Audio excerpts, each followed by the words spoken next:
Welcome back, everybody, to another episode of My Name is Dad. We are here with another football episode. We are doing some picks for college football week 12 and NFL week 11. Brody is in studio, but before we say hi to Brody, let's talk about the sponsor, which is Point B Grading and Turfgrass Maintenance LLC. You can look us up at pointbgrading.com. I'm a landscape contractor in the Phoenix metro area, so check us out. pointbgrading.com and email pointbgrading@gmail.com. All right, and as I mentioned, Mr. Brody Benson is back in studio. Say hi, Brody. Hello. Hello. He's so happy to be here all the time. Very happy. He tells me, he bugs me all week long when he's here at my house to be on the show that, he's getting his picks ready. And he doesn't wait till the last minute to do it. Every week, my dad, every single second of the day tells me to do my picks, and I do it last second every time. Last second, and I don't print out my papers, my notes before, so Brody can't copy my picks. Everyone knows that I don't copy your picks. Everyone knows you copy my picks, And Brody. I do not copy your picks. I don't want to copy your trash picks. All right, well, let's get into it. Let's recap Week 11 college football.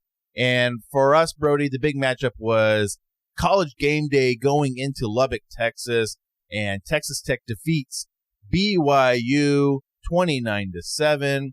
The Texas Tech offense, BTA. I did not think looked its best, but it was a windy day. But the Texas Tech defense, which defense wins championships, continues to dominate, and I think that's what really makes this team so great and gives it a chance in the college football playoff and for the Big 12 championship is the defense. And the offense can have an off day, and the defense will still dominate. What do you think about the game, Brady? I thought the offense was a little shaky. Well, they didn't play that bad, but the red zone was terrible. Yeah. And our defense is just played amazing. And BYU had too many mistakes, and they lost a turnover battle. So I think it was a really good win for Texas Tech, and a good win for us to keep our chances alive to make the college football playoffs. Yeah. I think Texas Tech has the benefit of always having, for years before, an amazing offense and a terrible defense. And I think that's how teams are still sort of preparing.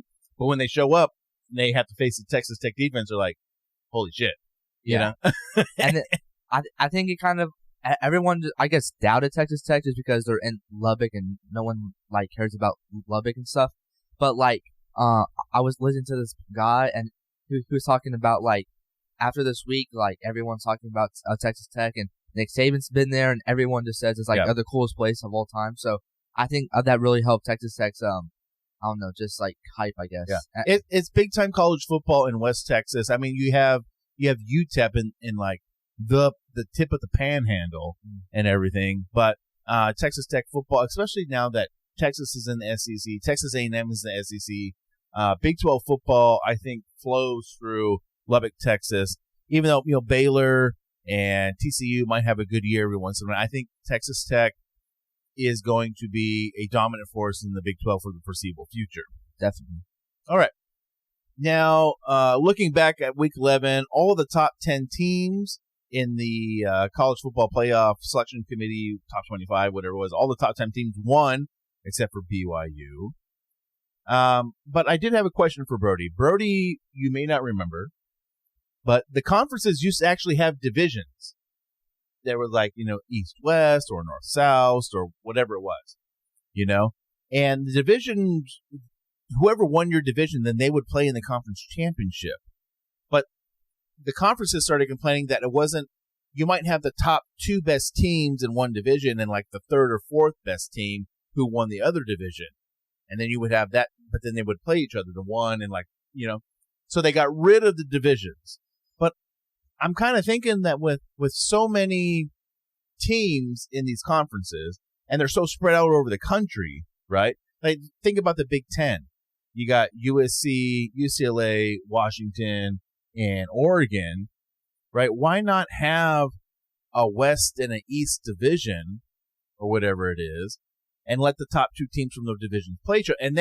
But that's also how a lot of these rivalries started, because you play your people in your division every year, and that's how those rivalries start.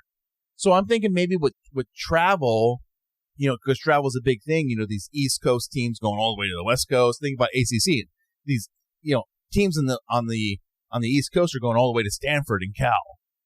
But why not have an East and West division, North and South, whatever it is, to sort of limit travel and bring back the divisions, and then have these sort of division rivalries again, kind of like NFL. Why do you think that's a good idea or a bad idea? Both, I think. Bad idea because, again, you have two different divisions, but an example is the Big Ten. It had Ohio State, Penn State, and Michigan all in one division, and you had like Iowa and Purdue, who used to be good in one division. It was like Wisconsin was the other one. So I think it's a bad idea because I just don't think. I think the championship game for the conferences should be the best two teams, not just the best on their division. But I think it could be a good idea if they kind of equal out the divisions, because you kind of know who's like the powerhouse in your conference and stuff. Yeah. But it does change year for year. Yeah. But I just think the only way they bring it back is that I think they have to equal out the divisions kind of, but kind of keep it like East West, but kind of like you can't have Ohio State and Indiana and Oregon all in the same division, because Oregon and Ohio State are probably the best two teams in the division. So if you do divisions, you kind of want to have it like these two teams are good. Like you don't want Alabama, Georgia in the same conference. They might be the best two teams and stuff. Yeah. So it's just something like that, because I just don't think back then the best two teams always played each other in the championship game. Well, I do think that back in the day, it was when you got to 12 teams, you had to go to two divisions, and it would be 6 and 6. But that would only be 5 regular season games or conference games that you would play, and you had to play a couple from the other division, right? But now that these conferences are getting 16, 18, 20 teams, right? Once they get to 20, right? That's like 9 conference games that you're going to be playing. Yeah, they won't even play the other division. So that you can still have your 3 non-conference games and 9 conference games. So I think once these conferences expand again, I think we'll definitely see some divisions. Yeah. And I think once these conferences go to 20, or 18, 20 plus teams in one conference, they're going to have to go to divisions. They're going to have to do an East-West sort of thing. Yeah. So I think I do like the idea of the divisions coming back. I don't really care that, because it used to be like in the Big Ten, it was like, the top 2 teams in the East Division was Ohio State and Michigan, right? But they would play each other in the last game of the season. Yeah. But then they were like, so many people watched the Ohio State Michigan game, we should have that as the conference championship game. So they got rid of the divisions, so that Ohio State Michigan could play each other the last week of the season, and then play each other again in the conference championship, because they were the top 2 teams. Which to me doesn't seem right, because one of these teams just beat each other. So I would love to see divisions come back and get some division rivalries, like Alabama, Auburn, and I think even Tennessee. They were in the West, Florida, and some of these other SEC schools, Georgia, and also they were in the East. So it's like I would love to see a lot of those rivalries come back and all that stuff. So I like the divisions. I hope they come back at some point. If divisions come back, do you think they would have to come back to every conference or just certain conferences? I think certain conferences, and I think especially for the travel part, especially like the Big Ten. Yeah, the Big Ten and the ACC are kind of a big deal now. Yeah, and even the Big 12. Yeah. You got UCF, West Virginia, Cincinnati. You got a lot of these schools who are kind of out east in a different time zone. You could have 2 divisions, I think. Yeah, and then you've got like Arizona State, Utah, all up there. Yeah, exactly. And you could have a West and East in the Big 12 for sure. And then the Mountain West used to be Mountain and Pacific. Yes. Yeah, so, exactly. Yeah. There used to be a Mountain and then the West Coast. Mm-hmm. Yeah. All right. Well, let's move on, Brody, and let's talk about some of the big matchups and rivalry games for Week 12. We have a couple of rivalry games, not too many. Most of them are coming up in the later weeks as we get to rivalry week, but still a couple of big rivalries. We got Notre Dame at Pitt, and then we have Michigan at Northwestern, which is being played at Wrigley Field. That's a rivalry game? Yep, Michigan at Northwestern is a rivalry game. It's being played at Wrigley Field, and they play for the George Jewett Trophy. Don't know who that is. I have no idea who that is. Probably some old guy. Probably. All right, we have Arkansas at LSU. They play for the Golden Boot. You know why it's called the Golden Boot? No. Because it's because the state of Louisiana looks like a boot? Yeah, so if you take Arkansas and you take Louisiana and you just take those two states together, it looks like a boot. And then they made like a gold trophy kind of like out of the state shapes. So it's called the Golden Boot. And then we got Penn State at Michigan State. They play for the Land Grant Trophy. You know what Land Grant means, Brody? No. So back in the day, when the United States was sort of established and everything, right? And they wanted these universities to study agricultural stuff and like to grow food for the country and to make food for the country. They gave certain universities money and land, and it was called the Land Grant. So some of these old school colleges, I think like Texas A&M's a land grant university. University of Arizona is a land grant university. So every state got their own land grant university. Then Penn State and Michigan State are land grant university, so they play for the Land Grant Trophy. North Carolina at Wake Forest. And then some top 25 matchups. We have Oklahoma, number 11 Oklahoma at number 4 Alabama. Number 21 Iowa at number 17 USC. And then number 10 Texas at number 5 Georgia. Pretty good games. All right, Brody. Big time games, actually. Yeah, some big time games. SEC, some games that matter in the college football playoff. Especially the SEC ones. Yeah, exactly. All right, let's talk cover straight dog for week 12, Brody, of college football. Do you want to go first? Yes. Okay. What's your cover pick? My cover pick is Navy plus 10 versus at home against South Florida, USF. When I saw this, I didn't understand it.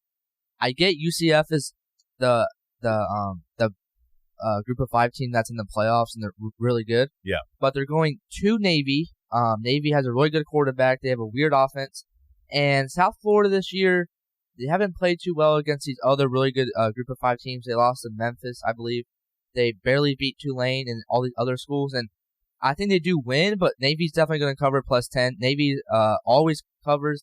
They always play it close because of the way their team is. So I think they keep it close at home against South Florida. South Florida has to go all the way to New York, I think. That's where it is. And Maryland. Annapolis, Maryland. Yeah. Well, I mean, I like South Florida. Navy seems to be having a little bit of a down year. Not really. This year. I mean, they're like 7-2, and their one loss is to Notre Dame. Well, I know, but I don't know. It just seems like that.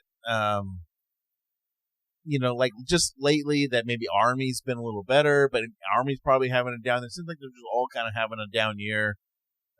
They do have the triple option, which does screw teams up. You have to play super physical defense to stop them. So I don't know. I'm down with that though. Yep. All right. My covered pick is Cincinnati minus 6.5 versus Arizona. I picked Arizona last week, and I think they did cover, or maybe they didn't cover by half a pick or a half a point or something like that. Cincinnati at Arizona? At Arizona. Oh no, versus Arizona. They're at home. They're at home. I like Cincinnati that pick a lot better now. Cincinnati is at home against Arizona. I was going to say Ohio all the way to Arizona. So Arizona played, I think, at Kansas, and they beat Kansas, but they might have not covered or something like that. And I had Arizona last week. But I do like Cincinnati this week to cover against Arizona. Arizona, they're definitely a good middle of the road Big 12 team. They're not great. They'll probably make a bowl game, but I like Cincinnati in this one. I like it too. All right, what's your straight pick, Brody?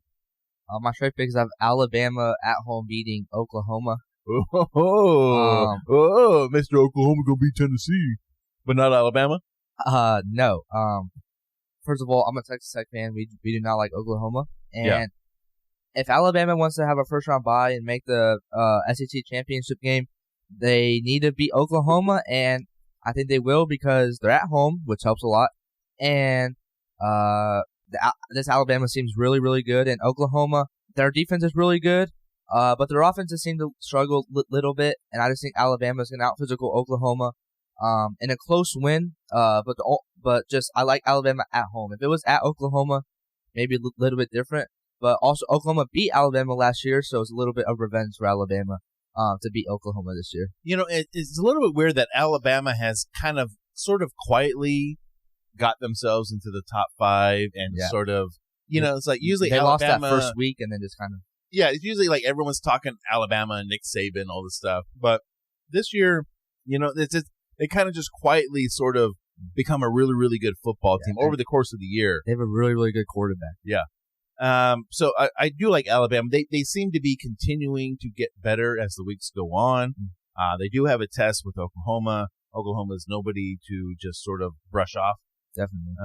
Especially now that John Mateer is back healthy. He's got a couple games under his belt. Yeah. They are sort of playing well, but I'll take that pick. And I like it. This is a really big game because this could get Oklahoma into the college football playoffs. And if Alabama loses, then they might not even make the SEC championship and be a road team first round of the playoffs. Yeah, that'd be like 11 or 10 team, whatever it is. Yeah. All right. My straight pick is Michigan minus. I put minus 11.5 at Northwestern, even though that spread doesn't matter because it's a straight pick. But Northwestern's just not that good. Yeah, I know this is a rivalry game. They're playing at Wrigley Field. All this. I think they're playing at Wrigley Field because Northwestern's building a new stadium. They have like one of like the oldest, smallest stadiums in the Big Ten. Yeah. So they're building a new stadium, but Michigan's just too good. They probably haven't lost to Northwestern in 15, 20 years, whatever it is. Probably. And I don't think this is going to be the year that they do it. Definitely not. All right, Brody, dog pick. What's your dog pick? My dog pick is I've Clemson plus 2.5 at Louisville. I think Louisville is frauds. Now, this is a Friday game, right? Yeah, this is tomorrow. Yep. Clemson's been hanging with these better ACC schools, I guess. They're at Louisville, and I just think Louisville is not as good as their record and stuff. They barely beat these teams, and I just think Clemson, they're starting to catch on, and Clemson's just way just more athletic and stronger than Louisville. And it's a Friday game, and usually these Friday games, the underdog kind of wins and stuff. Yeah. And just the feeling of this game, Clemson wants to ruin Louisville's chances of making the college football playoffs. So they're absolutely. So they're plus 2.5 at Louisville. I do like that pick. The Friday games just seem to throw everything off a little bit for these teams. Mm-hmm. They're just like the timing of everything, like the routine and everything gets thrown off a little bit. And it's already, if you're going on the road, your routine is already thrown off a little bit anyways. Yeah. So playing on Fridays doesn't seem to affect you that much because you're already on the road. But if you're the home team and you're playing Friday night or whatever, it does seem to throw them off a little bit. Definitely. All right, my dog pick is Pitt plus 12.5 versus Notre Dame. Now, this is a rivalry game. Are you picking them just to cover or to like win their game? I'm picking them to cover, but I think there's a chance that they can win this game. Yeah. Notre Dame is good, but wait, who's home again? Sorry. Pitt is home. Okay. So they're playing at Steelers Stadium, whatever it is. I don't think it's called Heinz Field anymore. It's something weird. But Pitt plus 12.5 versus Notre Dame. I don't know. I'm just not sold on this Notre Dame team. I think they're ranked as high as they are just because it's Notre Dame. But I think this Pitt team's pretty good. I think they can hang. I think they're going to make a game out of it. They're at home. It's a rivalry game. College game day, I think, is going to be there. Or a big noon kickoff. Someone's going to be there. It's college game day. So I don't know. I'm going to take the hype. Let's go Pitt to cover this spread for sure and maybe win this game. It's going to be a close one, I think. Yeah, I don't think they win. Just because I don't know if you saw where their coach had like a press conference and he got asked like how big is this game and he said, I don't care if you lose this game. It's not a conference game. Well, for the ACC championship, but he was just he was bullshitting those reporters. Maybe he was there. I picked up quite a bit of sarcasm. I just think in his talking. I just think I think they're gonna cover, but I just don't think they're gonna beat Notre Dame. Yeah. But I like the pick to cover. I just don't like the pick to win. Well, so the reporters were like, this game doesn't really matter that much for you in the ACC because even if you lose this game, it's not an ACC game, and you can still have just as good as chance of getting to the ACC championship. Because he was like, yeah, I guess I don't really care about this game. I don't care if we lose by 100 points. But he was giving the business to those reporters for even asking that question. Yeah, because I guarantee you, every coach cares about every game. Yeah, definitely. They care about every game, don't you, Brady? All right, well, let's move on to the NFL and to recap Week 10. And the big thing I wanted to talk about is the Arizona Cardinals, our Arizona Cardinals. They get blown out by the Seahawks 44-22, and those 22 points were garbage time bullshit points. They were losing, 30-something, 0 at halftime, whatever it was. It was 28-0 at the end of the first quarter. Yeah. I think this puts Jonathan Gannon on the hot seat, who's the head coach of the Arizona Cardinals. I think this puts him on the hot seat. I think his seat was a little warm going into this game, and now I think it's hot. When you get your ass kicked in the first quarter, I've always said, Brody, to me, when your NFL team or college team, whatever, you get your ass kicked in the first quarter, that is bad preparation. I'm not saying lack of preparation. I'm saying you prepared wrong. You watched the film on the other team, and you said, this is what they're going to do to us. This is how we're going to do it. This is our game plan. Your game plan was wrong, all right? And that means you got out-coached. And this actually happens a lot with Cliff Kingsbury. That's why I was okay with Cliff Kingsbury kind of moving on and everything. Now, they would always be like, well, when Cliff Kingsbury was coach, they were such a great second-half team. Yeah, they made second-half adjustments, but their game plan for the beginning all week was wrong.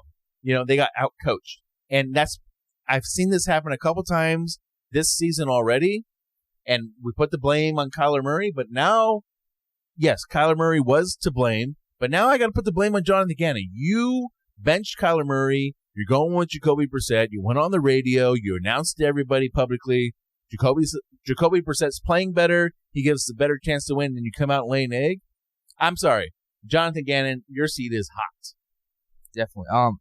Any NFL, I get it's the Seahawks who are like the super good team, and the Cardinals can never beat the Seahawks, but any NFL team that is losing 28-0 at the end of the first quarter is straight up embarrassing. The NFL is like, you should not be losing by that much in the NFL. I don't care how bad a team is or how good a team is. In the NFL, if you're losing by that much at the end of the first quarter, it's just straight up embarrassing. And Jonathan Gannon is definitely on the hot seat, and it's not looking too good because the Cardinals have like 46,000 injuries, and now they're playing the Niners, who have Brock Purdy back. So Jonathan Gannon is definitely on the hot seat, and he better do something, I guess. What's what I'm saying is, and some people are going to say, maybe your friend Zach is going to say, well, Jacoby Brissett just fumbled the ball. No, he fumbled the ball because the Seahawks were blitzing, because they know Jacoby Brissett is a pocket passer. They know he's going to be in the pocket. Not like Kyler Murray, right? Yeah, Kyler Murray can scramble. So they blitz, and they were putting pressure on him. But again, that's not necessarily Jacoby Brissett's fault. It's the lack of preparation to understand that this is what the Seahawks are going to do to us, to stop us. And we were not prepared to face that sort of blitz and everything. And that goes on the coach. Yes, it definitely goes on the coach. Those couple turnovers early in the game, I don't blame that on Jacoby Brissett. Nah. I blame that either on the O-line coach, but it goes up to Jonathan Gannon. How did you not know that these guys were going to try to put pressure on a quarterback who stands in the pocket all game long? Don't know. Yeah. I don't understand. So, I don't know. Jonathan Gannon, definitely in the hot seat. But that's not who we're going to talk about replacing this week, Brody. We're talking about the quarterback situation for the Arizona Cardinals. Yeah. All right. Now, let's talk about quarterback options for the Cardinals next season. Okay? All right. Now, I do have a little bit of a list here. All right. Of potential backups who are already in the NFL. All right. So we're not doing college? We will do college, but I'm going to go over the potential backup or the potential options for the Cardinals with people already in the NFL. All right, we have Kyler Murray, who's on the team already. He could come back, right? He could, yeah. He could come back. We got Jacoby Brissett, who's already on the team, could come back. And he has one more year on his contract. Yep. I not necessarily want those guys, but they could come back. We also have Russell Wilson from the New York Giants. Yeah. Because I don't even think he's going to start this week. They're going to start Jameis Winston. Yeah, they're starting Jameis Winston. Yep. So we got Russell Wilson's out there, and then Jameis Winston's out there, too. We could possibly get a little Jameis Winston. I wanted Jameis Winston before the year started. But my dad is the biggest Jameis Winston fan of all time. All right. We also got Kirk Cousins. Please don't get him. I know. I don't want him either, but he's out there. He's a former starter, all this stuff, whatever, right? He's on the Falcons right now. We got Tua Tagovailoa because he's had his concussions. Dolphins having a bad year. Maybe he is looking for somewhere else to go. I'm looking for one name right now. The other one I'm super curious about Mr. Trey Lance, who is the backup for Herbert on the Chargers. Former first-round pick, like third pick in the draft. I mean, he did have a good preseason. He had a really good preseason, but I don't know because that's Jim Harbaugh, and I don't know if Jonathan Gannon's Jim Harbaugh. I'm intrigued by Trey Lance. Okay, but where's Justin Fields at? He only has this is his last year with the Jets. Justin Fields terrible. Okay, he's literally not terrible. I'd rather have Tyrod Taylor. Any quarterback that plays on the Jets is just screwed, Dad. Yeah. Are you seeing the team that he has to play with? Are you seeing the team he has to play with? Yeah. Trash team. I'm down for Justin Fields. All right, we also have Case Keenum still in the league. You would rather have Case Keenum than Justin Fields? Case Keenum took the Vikings to the playoffs. Case Keenum is like 46 years old, bro. Okay, but also, okay, one more. Okay, and then we have Shedeur Sanders. Yo, Dad, we're not getting Shedeur Sanders. He has like 4 more years on his contract. Dad. Okay, but really, I mentioned those guys because what I really want is I want the Cardinals to draft a quarterback. Okay? Definitely. But I don't want him to start right away. I don't want them to just throw him to the wolves. Right? Think about the Packers. They draft a guy and they make him sit for 3 or 4 years. Then he comes in and he's a starter. Yeah. And he's their starter for the next 15 years. Okay? Let's bring in a guy. Let's let him play behind somebody even for a whole season. Or whatever. I don't care. The most likely thing, Dad, is Jacoby Brissett already has 1 more year after this year. So they're probably just going to keep him because they're not just going to release him. And no one's going to trade for him.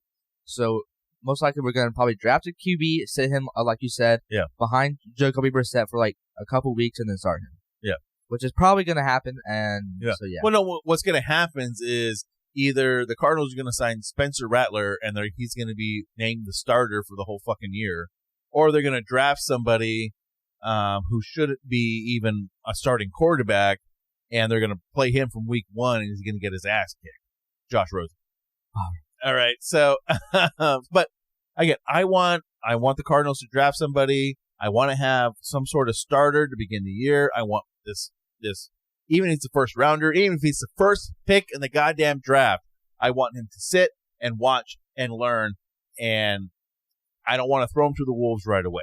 So, here, what are some draft options, Brody, for us? I'm going to let you go first. Oh, me? Yeah. Okay, we have Fernando Mendoza, the quarterback at Indiana. Indiana, yes. The quarterback at Alabama, Ty Simpson. Yes. He's a junior. He could come out. Oregon's quarterback, Dante Moore, is also a junior. He might come out. He's in the Heisman race. We have Lenore Sellers. He's also a junior. He might come out. Yep. We have... Who else? I have a couple on my list here, so. Wait. There's a couple guys, but I don't know if they're top 10 worthy. Well, I'll just go through my list. I have John Mateer of Oklahoma, Carson Beck of Miami, Please don't draft Carson. And Sam Leavitt of Arizona State University. What about Brendan Sorsby? What about him? That guy. He didn't even make my list. Do you even know who he plays for? I have no idea. Cincinnati. Yeah, I definitely don't want him. All right. Okay, Dad, look. Let me explain to you, Dad. No, the one I want is Fernando Mendoza. Let me explain to you. All right, yeah. John Mateer is not going top 10. I'm sorry. It's just how the NFL is. He's not going top 10 unless he just. I'm not saying our quarterback has to go top 10. Yeah, but I don't want to draft. The Cardinals are not drafting a second round pick. If JG wants to keep his job, they're not drafting some second round quarterback. I hate when teams draft players on potential and prospects because football coaches are the most egotistical sons of bitches that you know. They will take a player from high school, from college to the NFL just based on their size and weight. Yeah. And they're like, we're such good football coaches. We're going to turn this guy into a superstar football player. And maybe 10% of the time it works out. But a lot of times it doesn't. I want a football player. Somebody who is good at football. And to me, on this list, Fernando Mendoza is a football player. Yeah. Just like Jacob Rodriguez maybe doesn't have the best height, weight, all that stuff for linebacker, but he's a football player. Just like Zach Thomas was a football player. And that's what I want. And Fernando Mendoza is a football player. and he wins. Sam Levitt, he is a potential quarterback. Yeah. And okay, look, those three last guys that you said, John Mateer, Sam Levitt, and who else you said? Carson Beck. If the Cardinals get those guys, it would have to be in the second or third round. And all those guys are John Mateer and Sam Levitt are more potential guys, and Carson Beck's just trash. And then the tough thing is Lenore Sellers and what's his name? Dante Moore. Oh yeah. Are probably the most likely, just because unless you're gonna have to Fernando Mendoza and Ty Simpson are gonna go 1 and 2 if Ty Simpson comes out. So if the Cardinals want those guys, they're gonna have to trade up for them. Which is not that easy. You have to give up a lot, and no one traded. And I heard people say just trade Kyler Murray for that pick. No one's gonna trade Kyler Murray. No. You're gonna have to give up future first rounders. So if they stick and pick, I think the quarterbacks are gonna be there's Lenore Sellers, who's really good potential, which I know he not having the best success in college. Yeah. But really good potential. He's not a winner. Dante Moore is really good potential, but he's kind of a winner. He's been winning at Oregon. Kind of. Ty Simpson has barely been a winner at Alabama, but Alabama and Fernando Mendoza are definitely going to be your type of guys, Dad, because those guys are not the strongest, not the fastest, but those guys are probably the best football players. But the only issue is that you're going to have to trade up to get those guys, which is not easy to do. I don't care. If that's my guy, I will trade my entire draft for him. I don't care. I mean, yeah, but it's just, are they going to do it? I don't know. Yeah. I'm just saying that I don't want one of these quarterbacks. I don't want a football player on my team who's been recruited since he was in the 8th grade. Yeah. And had a college offer from Florida State and whoever, from Georgia and Alabama and Tennessee when he was a freshman in high school. Yeah. Just based on what that means nothing to me. Yeah. I don't want a guy who made it all the way through high school and college based on what star recruit he was. I don't give a shit about that. I want a guy who's a football player and a winner. Yeah. And I think Fernando Mendoza is that type of player. Yeah. I don't know where he came from. He may have come from James Madison with his coach. He was a 3-star, I believe, and then he went to James Madison. I think he transferred to Cal, and now he's with Indiana. And now he's back in Indiana. He went through the ranks. That's why I love. And I kind of like Sam Levitt a little bit that way, too. I know he originally went to, like, Michigan State or something like that. But he's a football player. I was at that game when he beat Texas Tech. That guy made plays at the end of that game. He was a football player. Yeah, and he's an Arizona guy. Exactly. So that's how I feel about how Jake Plummer was. Jake Plummer was a football player, man. That guy made plays. He grinded it out. If you see, like, the best... I can't stand these guys who just have always had hype their entire life, and it just propels them to the first round and they bust.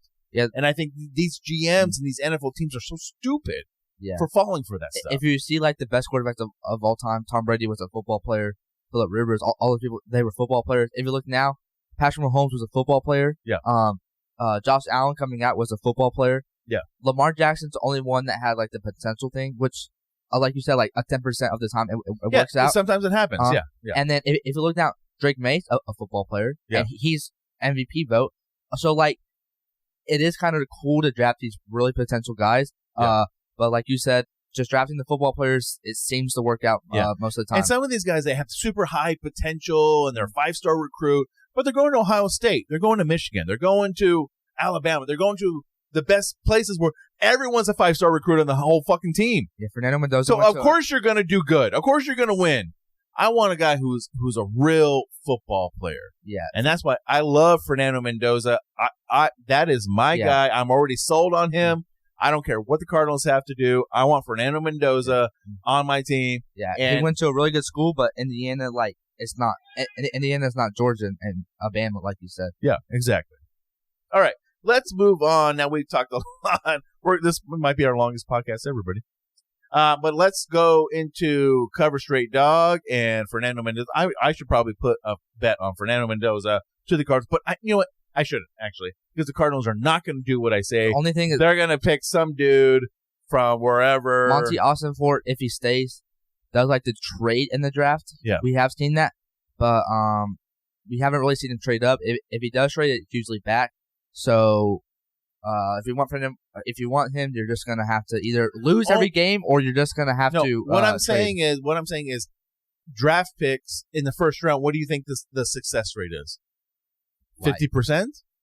Maybe less than that. Maybe less than that, right? 40. So I don't give a shit about trading future draft picks for a guy who is your guy, who you believe in. This is our guy. We're going to trade for him. We're going to trade some of our future. What does it matter?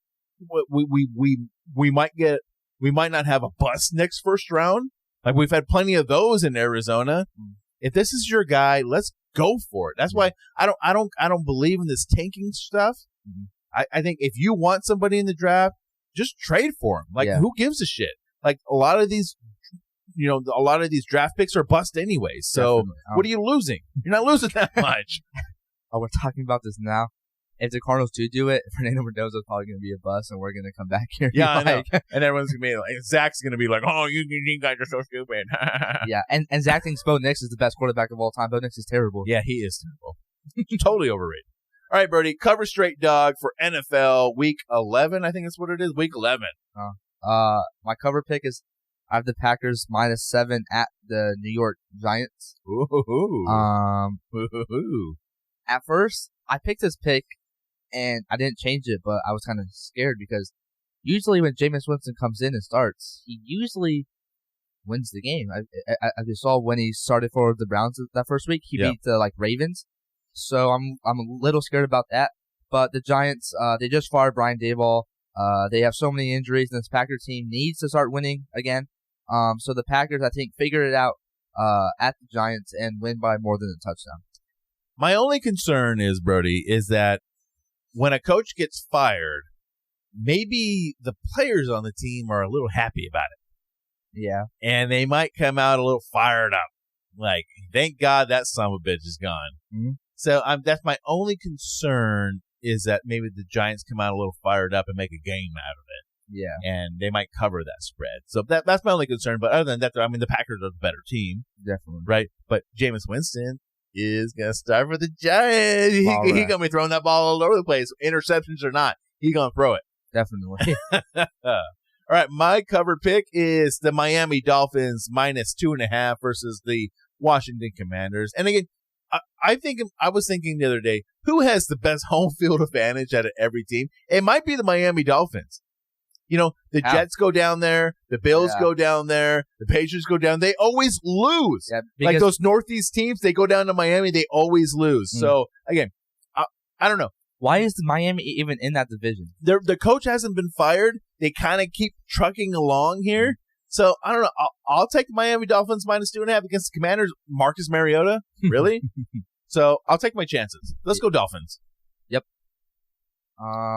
My straight pick is I have the Chiefs winning at the Broncos. The Broncos are the worst 7-2 team. The Broncos get carried by the best two players. No, okay. The only good thing about the Broncos, they have the best two defensive players probably in the NFL right now. They have Patrick Surtain and Nick Bonito, who are fighting each other for the defensive player of the year, and they're on the same team. They do have a good home field advantage. They are at home. Their defense is really good, but the Chiefs are 5-4. They're barely in the playoffs, and Patrick Mahomes is the refs. Patrick Mahomes are not going to let the Chiefs lose this game and go back to 500. And the Broncos are not that good of a team, I think. So again, my straight pick is the Chiefs over the Broncos, right? Mm-hmm. And the same thing. The Chiefs are 5-4. There's no way the NFL is going to let them go 5-5 and have a chance of missing the playoffs. This is impossible. And the Broncos are so overrated. Yes. They're like 6-2 or 6-3, whatever they are. They should not be that good of a team. They're not that good. Now they definitely have the Broncos. Also, might have one of the best home field advantages other than the Dolphins. Because their stadium's so high in elevation. It's high up, and they have a great crowd. They yell incomplete every time they complete pass, all that stuff. But no way. The Chiefs are now. We're in the second half of the season. Chiefs are getting serious now. Yeah. Right? They're going to bear down. The NFL is never going to allow them to miss the playoffs. Chiefs all the way. Definitely. All right, Brody, what's your dog pick? My dog picks, I have the Lions +2 at the Philadelphia Eagles. You don't like the Eagles, huh? No, I still You're think like, that suck it, Rafa. the Eagles are overrated. I'm been trying to say this. Yes, they win games, but I just think that they're not that good. And the Lions, I guess they've been a little shaky this year, but I think Dan Campbell's going to get this team fired up, and they're going to go on the road and upset at the Eagles at